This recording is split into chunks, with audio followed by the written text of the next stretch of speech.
Welcome back sa aking YouTube channel. Para sa mga first time lang po na manood, please click mo na yan, Jeremy's TV, Manila. Anyway guys, wala nang bayad to, libre lang. Tulong mo na lang din sa kapwa mo. Alright? Thank you very much po. So topic natin yung for today's video, sports muna tayo guys. Gilas Pilipinas, hindi umubra ang tikas. Yan guys. Kagabi pa yan, di ba? Kung nanood kayo, napakaganda ng laro. Di ba? Kasi talaga namang makita mo kung gaano porsigido ang ating mga Gilas player na lumaban dito sa Dominican Republic. So, nung first half, alos pantay lang, di ba? Yung kanilang score, mga 2 o 3 lang. Yung second half, ganun din guys. Ganun din, di nakakalayo. Lumalamang pa ang Gilas Pilipinas. Nung third, ganun din ang kanilang laban. So, nagka-dikdikan na lang talaga nung fourth quarter. Yun, yung last mga 5 minutes ata yun guys, kung nanood kayo. Yun ang yun na naging crucial sa laban nila. So yun na nga, hanggang sa tumira nga itong si Jordan Clarkson, tapos na-foul siya. Napakagaling ang pagiging leader ni Jordan Clarkson. Talagang halos bit-bit niya yung buong team. Guys, talagang makita mo naman, di ba? Yan sa video, makita niyo naman yan. Talaga namang napakagaling. Akala mo hindi niya nakikita yung lahat, di ba? Dribble siya, inaagawan siya ng bola. Pero pagpasa niya yung open, kaya nakadakdak nga yun si Renz Abando, di ba? So yun. Tapos ito nga si Jordan Clarkson, dahil talaga namang makita mo parang pagod na pagod siya, di ba? Kasi talagang binibigay niya yung effort na nakakabilib talaga itong player na to. Kaya nga ang daming talagang pag nag-cheer sa kanya, lalong umahataw. Talagang pinapakita niya yung kanyang tikas o galing. Kaya nga nakakuha siya ng 28 points. 7 rebounds at saka 7 assists. Napakagaling. Yun na nga lang guys, yung last 3 minutes na foul siya tapos nag-graduate siya. Ibig sabihin, fouled out na siya. Nilabas na siya dahil graduate na, naka 6 fouls siya. Sayang lang, kaya hinang-hinayang talaga siya. Kung makita mo yung niya, parang sobrang siya, parang nagigil-gil siya nagigilty siya bakit siya na 6 foul dahil alam naman natin siya yung humahataw dyan sa laban na yun.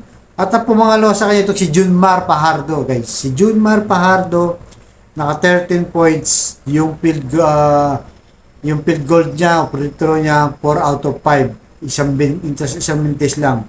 At nakadalawang rebounds lang. So talagang sila, talaga namang makita mo talaga na yung teamwork nila, napakaganda. At saan na nga ba talaga sila nagkulang, di ba? So ngayon, usap-usapan ngayon sa social media guys, na napansin ko rin, di ba?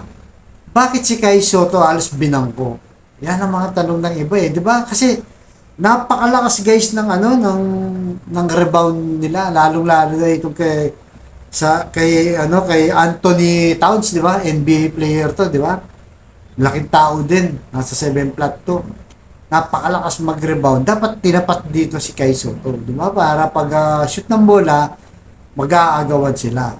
Kaya marami bumabatikos ngayon kay Chat Reyes na bakit mo binangko si di sana baka nag-iba yung laban, di ba?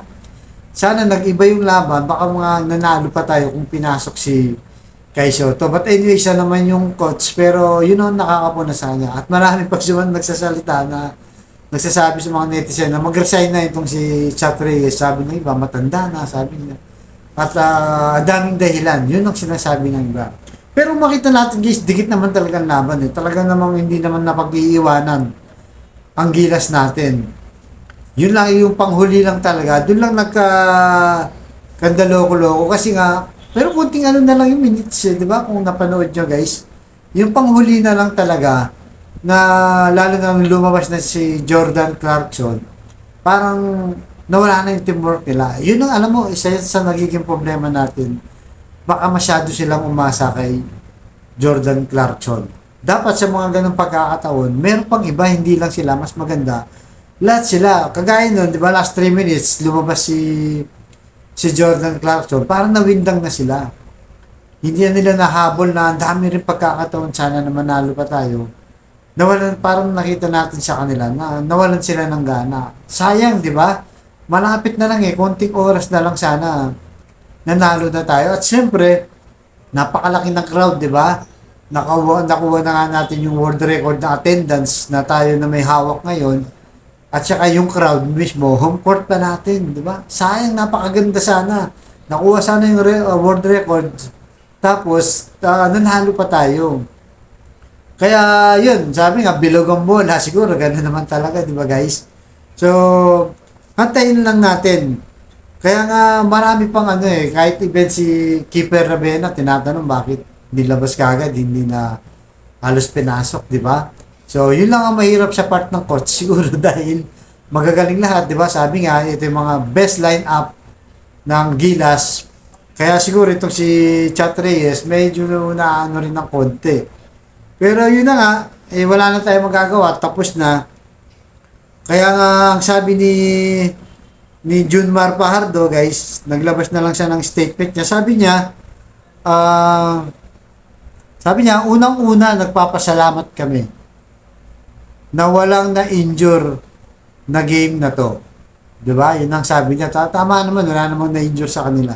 Sayang, kayang-kaya sana. Bawi na lang next game, sabi ni Junmar Pajardo. Talagang kailangan bumawi na lang sila.